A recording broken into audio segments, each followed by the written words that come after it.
인도 사람들에게는 아주 재미있는 전통이 있다고 합니다. 1년에 한 번 축제일이 되면 가족 간에 이루어지는 그런 전통 예식인데, 축제일이 오면은 여자 동생이나 누이가 아침 일찍 일어나서 자기 오빠나 남동생을 찾아가서 동생의 오른손에 빨간 끈을 메어 줍니다. 그리고 여자아이는 자기 오른손으로 남자의 머리를 만지면서 축복합니다. 그리고 남자 형제를 꼭 안아주고 사랑합니다 하고 이렇게 말을 합니다. 이 빨간 줄 제가 한번 매봤는데요. 이 빨간 줄이 상징하는 것은 사랑의 상징입니다. 그래서 사랑합니다 하는 의미로서 이렇게 빨간 줄을 손목에 이렇게 오른손목에 매게 되고, 또 이것은 보호와 또 서로 정말 하나 된다는 의미로서 이렇게 빨간 줄을 맨다고 합니다. 그래서 형제가 어느 곳을 가든지 악의 세력부터 보호를 받고 또 자매가 주는 그 사랑을 가지고 살아가는데 2달 동안, 2개월 동안 이렇게 매고 있다고 합니다. 만약 형제가 집에 있으면 우편으로라도 빨간 줄을 보내가지고 꼭 빨간 줄을 매도록 한다고 합니다. 그래서 이렇게 매게 됨으로 말미암아 사랑을 확인하고, 또 이렇게 매게 됨으로 말미암아 나를 보호한다고 하는 그들의 어떤 의식이 있게 되는 것입니다. 오늘 유영숙 집사님 읽은 본문의 말씀을 보면은 갈릴리 바닷가에서 일어난 사건인데요. 새벽이 동토는 갈릴리 바닷가에서 제자들은 다시 이제 그들의 직업으로 돌아가서 갈릴리 바닷가에서 고기를 잡았습니다. 우리가 길어서 앞줄에 읽지 않았지만은 예수님께서 십자가에 달려 돌아가시고 부활하셨는데 여전히 그것을 알지 못했던 이 베드로 또 세베대 아들들이 함께 갈릴리 바닷가로 고기 잡으러 갔어요. 시몬 베드로가 21장 3절에 오면 나는 물고기 잡으러 가노라, 우리도 함께 가겠다 해서 배를 타고 이제 가는 그런 내용이 있고, 갈릴리 바닷가에서 고기를 잡았는데 한 마리도 잡지를 못했습니다. 예수님이 바닷가에 섰었지만 그들의 눈이 어두워 4절에 보면 날이 새어갈 때 예수께서 바닷가에 서셨으나 제자들이 예수신지를 알지 못하는지라. 영적인 눈이 막혀 예수님이 서 있는데도, 부활하신 예수님이 서 있는데도 예수님을 알지를 못했습니다. 그때서 이제 제자 하나가 얼른 알아보고 베드로에게 주님이시라 그러니까 시몬 베드로가 벗고 있다가 주님이라는 말을 듣고 겉옷을 두르며 바다로 뛰어내렸다 그랬어요. 그런데 이제 그들이 고기를 한 마리도 잡지를 못했는데 예수님께서 오셔서 너희들에게 잡은 것이 있느냐? 한 마리도 없습니다. 다시 그물을 배 오른편에 던져라. 그래 정말 주님 말씀대로 배 오른편에 그물을 던졌더니 고기가 힘이 많았다고 말씀하셨습니다. 그런데 예수님께서는 제자들이 그물을 치고 고기를 잡는 동안에 이제 조반 식사를 준비했어요. 예수님이 친히 식사를 준비해가지고 예수님께서 이제 제자들에게 대접을 했습니다. 그런데 같이 식사를 하면서 누구 하나도 말을 꺼내는 사람이 없고 한결같이 아무 말하지 않고 식사만 했어요. 들리는 것은 바닷가에 부러지는 파도 소리, 바람 소리 뿐이었습니다.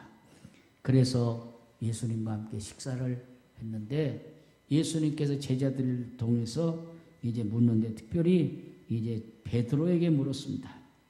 베드로는 누굽니까? 예수님의 수제자입니다. 베드로를 예수님이 수제자로 삼은 것은 그가 완벽하고 모든 것을 갖추었기 때문이 아니라 어찌 보면 베드로가 실수가 많은 사람이었기 때문입니다. 특별히 가이사랴 빌립보에서 제자들과 함께 수련회를 할 때에 예수님께서 제자들에게 물었어요. 사람들이 나를 누구라 하더냐? 제자들이 대답했습니다. 어떤 사람은 엘리야라고 하고 어떤 사람은 세례 요한이라고 하고 어떤 사람은 선지자 중에 하나라고 말합니다. 그래, 그러면 너희들은 나는 누구라고 생각하느냐? 그때에 베드로가 대답했습니다. 뭐라고 했어요? 주는 그리스도시요 살아계신 하나님의 아들입니다. 예수님이 그 말을 듣고 너무나 참 좋았어요. 그래가지고 바요나 시몬아 내가 복이 있도다. 너는 베드로라. 내가 이 반석에 내 교회를 세우리 원보의 권세가 이기지 못하리라. 그리고 내가 너에게 천국 열쇠를 주느니 네가 하늘에 땅에서 풀면 하늘에서 풀릴 것이고 땅에서 매면 하늘에도 매리라는 천국 열쇠를 주셨어요. 베드로 반석 위에 교회를 세우신다고 말씀했고 또 천국 열쇠까지도 베드로는 받았습니다. 그리고 나서 조금 있다 예수님 뭐라고 하시냐면 나는 이제 곧 고난을 받는다. 십자가에 못 박혀 죽는다고 이렇게 예언의 말씀을 하셨어요. 그러니까 베드로가 뭐라고 합니까? 주님 그리마옵소서. 그러시면 안 됩니다 하고 이렇게 요청했어요. 예수님께서 칭찬할 줄 알았더니 사탄아 너희들로 물러가라. 오히려 꾸짖었어요. 앞에서는 칭찬받고 조금 있다가 또 예수님의 책망을 받았어요. 이게 예수님의 뜻을 모르는 베드로의 첫 번째 실수입니다. 두 번째는 예수님께서 변해선상에 오르셔서 변화됐을 때입니다. 주님의 옷이 하얗게 변화됐는데 주님께서 이미 오래전에 있었던 모세와 대화하고 엘리야와 대화하는 겁니다. 율법의 대표자 모세, 선지자의 대표자 엘리야와 예수님께서 시공간을 넘어서 대화하는 모습을 보고 베드로, 야고보, 요한이 같이 갔는데 그걸 보고 너무 좋아가지고 이제 모세도 가고 엘리야도 없는데 주님만 남아있는데 베드로가 말했어요. 주님 여기가 너무 좋사오니 여기다가 별장 셋을 짓고 조막 셋을 짓고 하나는 모세를 위하여 하나는 엘리야를 위하여 하나는 주님을 위하여 하겠습니다. 그러면 칭찬받을 줄 알았더니 예수님께 칭찬을 받지를 못했어요. 하늘에서 들렸습니다. 이는 내 사랑하는 아들이요 내 기뻐하는 자라. 너희는 저의 말을 들어라. 그러고 가자. 지금 저 밑에 나를 기다리는 사람이 많도다. 주님의 말씀을 듣기를 원하고 많은 환자들이 주님을 기다렸기 때문에 그 산에 머무를 수가 없었습니다. 베드로는 주님의 뜻을 모르는 두 번째 실수를 했습니다. 세 번째는 잘 아시는 것처럼 예수님께서 군병들에게 잡혀가셨을 때 다른 제들은 다 도망갔지만 베드로만 뒤를 따라갔습니다. 예수님께서 베드로에게 내가 이제 죽으러 간다. 그럴 때 다른 제들은 아무 말도 안 해. 베드로는 다 주를 버릴지라도 나는 언제든지 버리지 않겠나이다. 예수님이 말씀했습니다. 내가 진실을 내게 이르니 오늘 밤 닭 울기 전에 네가 세 번 나를 부인하리라. 아니나 다를까 예수님 잡혀갔을 때 안까지 가야바 법정까지 들어가지 못하고 베드로는 멀리 밖에서 모닥불 쬐는 데서 어떤 조그마한 여자 하나가 당신도 예수를 따라다니는 사람이죠. 제자죠. 그럴 때 아닙니다. 아닙니다. 나는 아닙니다. 저주하면서까지 예수님 부인했다고 나왔어요. 그리고 그는 밖에 나가서 주님 말씀이 생각나서 통곡하며 울었다고 하는 것입니다. 이런 베드로입니다. 이런 베드로, 어쩌면 실수와 실패자인 베드로가 죄과 함께 본업인 고기잡이로 돌아갔습니다. 고기를 잡지 못한 그 밤에 주님께서 말씀하심으로 고기를 많이 낚았고 예수님이 친히 마련하신 아침 식사를 같이 들면서 아무 말도 안 했는데 식사를 마친 후에 예수님께서 여러 제자 가운데서 베드로에게 물었습니다. 요한의 아들 시몬아, 내가 이 사람들보다 나를 더 사랑하나이다. 베드로가 대답합니다. 내가 주를 사랑하는 줄 주께서 아시나이다. 예수님이 말씀하십니다. 내 어린 양을 먹이라.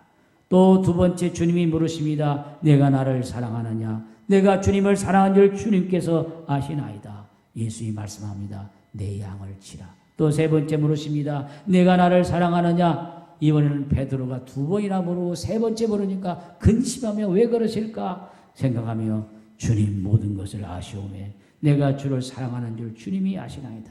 예수님이 말씀합니다. 내 양을 먹이라.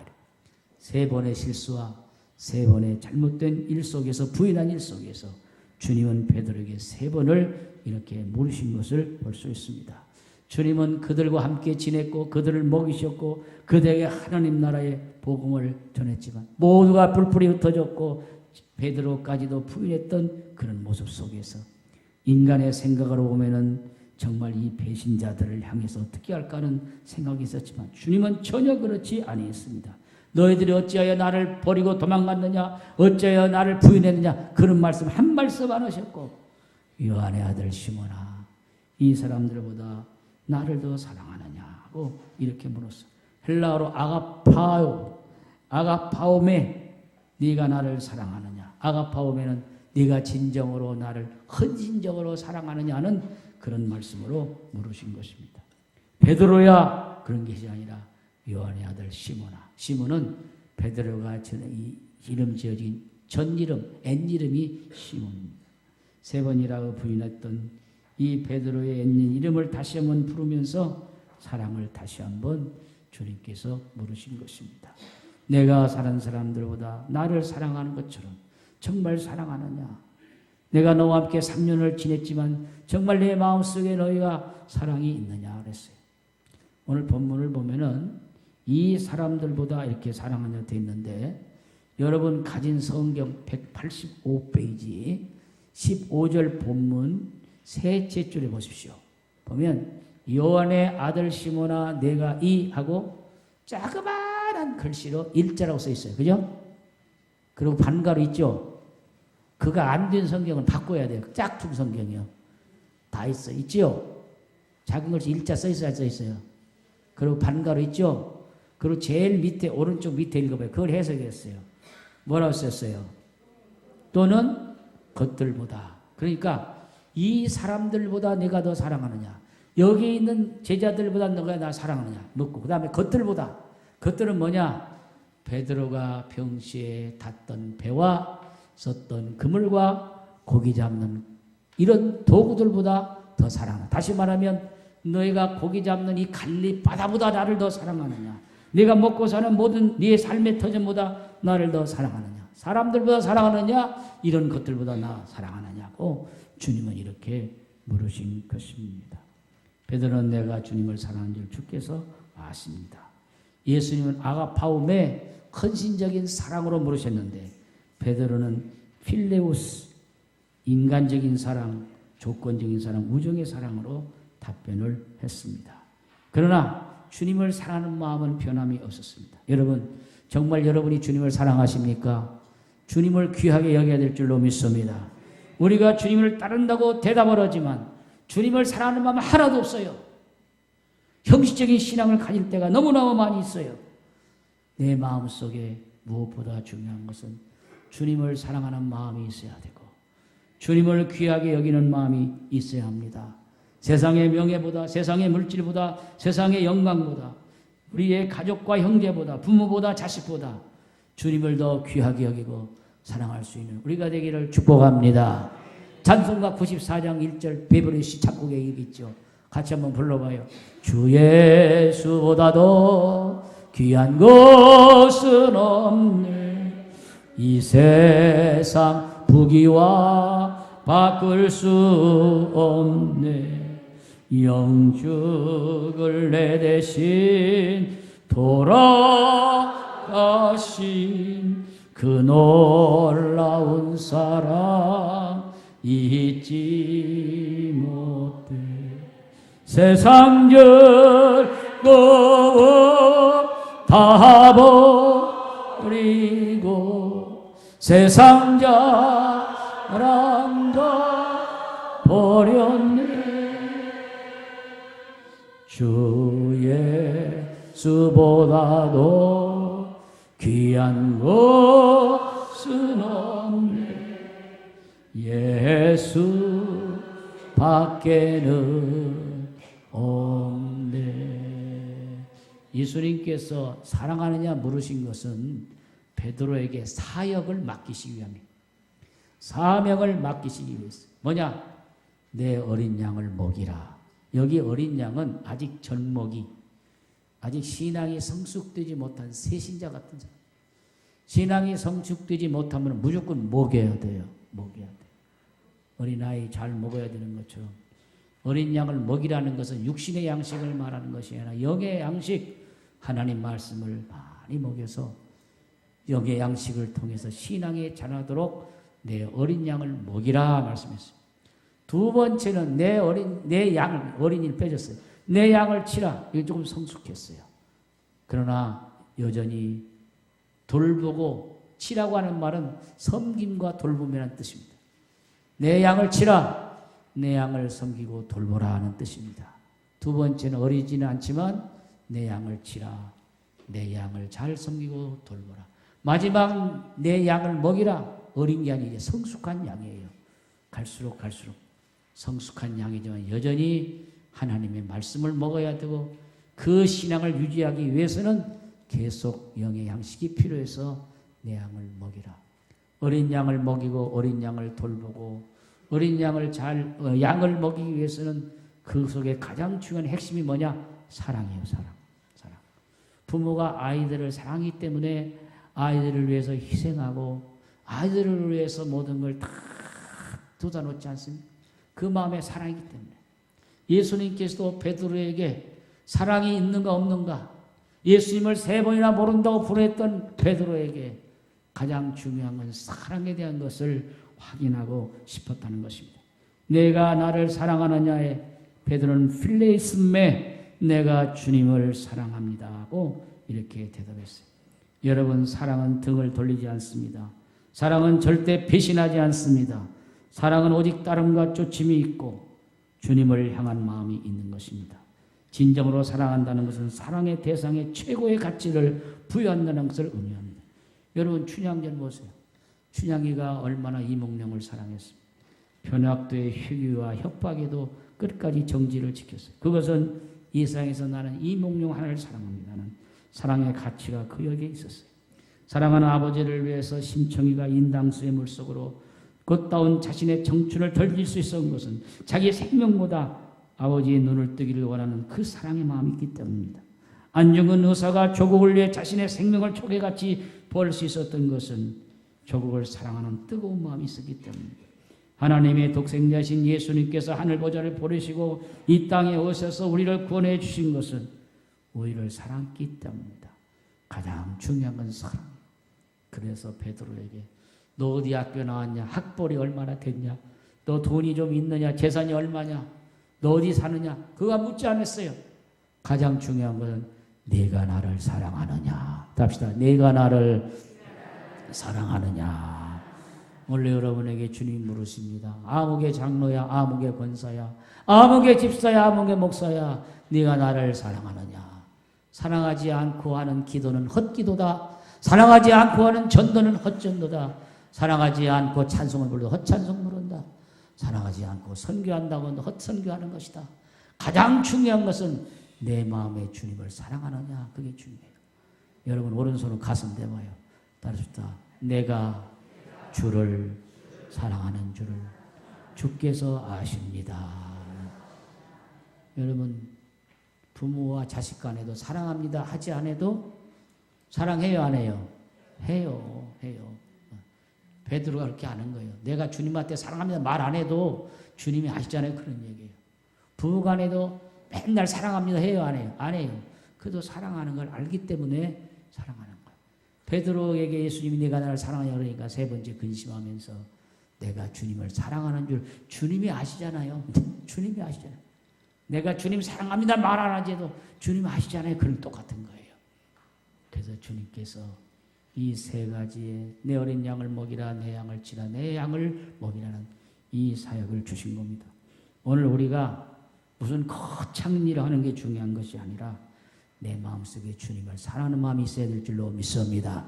그래서 갈릴리 호숫가에서 한번 부르겠어요. 같이 한번 불러봐요.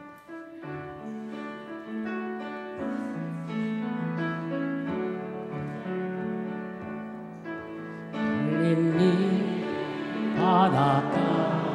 바닷가에서 주님은 시몬에게 물으셨네.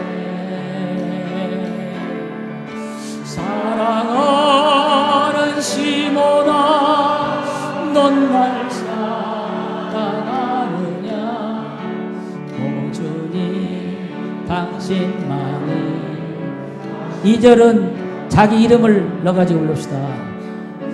갈릴리 바닷가에서. 주님은 자기 이름. 주님은 광호에게 물으셨네. 자기 이름 불러요. 사랑하는 광호야, 넌 날 사랑하느냐? 오 주님 당신 많이 아십니다. 여러분이 거창한 일을 하지 않아도 여러분 마음속에 주님을 사랑하는 마음만 있으면 그것으로 된 겁니다. 된 거예요. 사랑은 모든 것을 덮어가는 가장 능력이 있는 것입니다. 창세기 29장 30절 한번 보세요. 20절. 창세기 29장 20절 한번 같이 봐요. 같이 한번 읽어봐요. 시작. 야곱이 라헬을 위하여 7년 동안 라반을 섬겼으나 그를 사랑하는 까닭에 7년 며칠같이 여겼더라.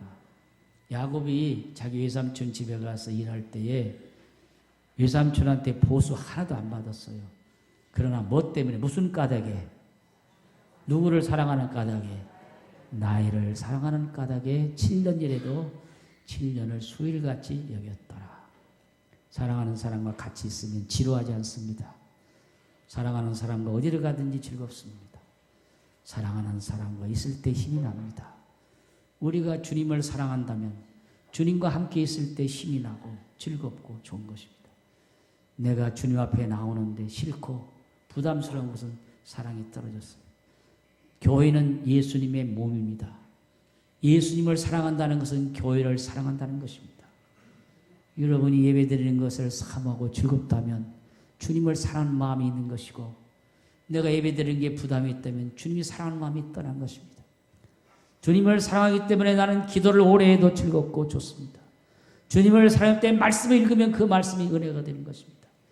주님을 사랑하기 때문에 한 영혼이라도 건지기 위해서 전도하는 것입니다.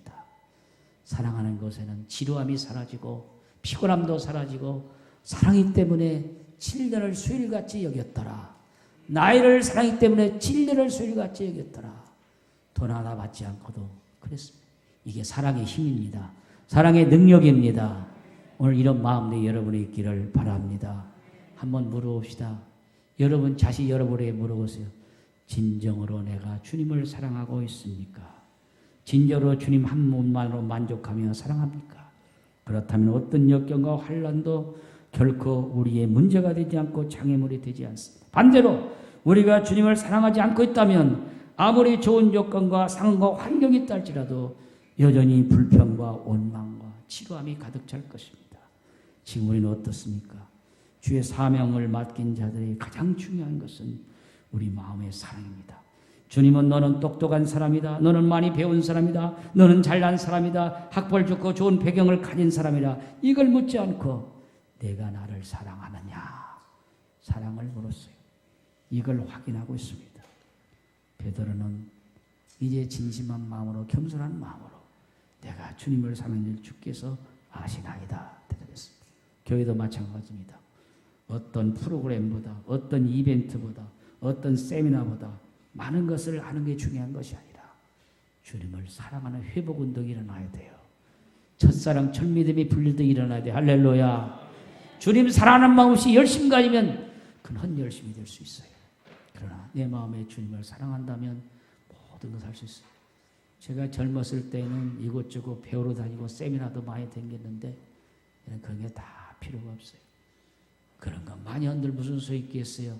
내 마음에 주님을 사랑하는 마음이 있는가? 항상 나 자신을 점검합니다.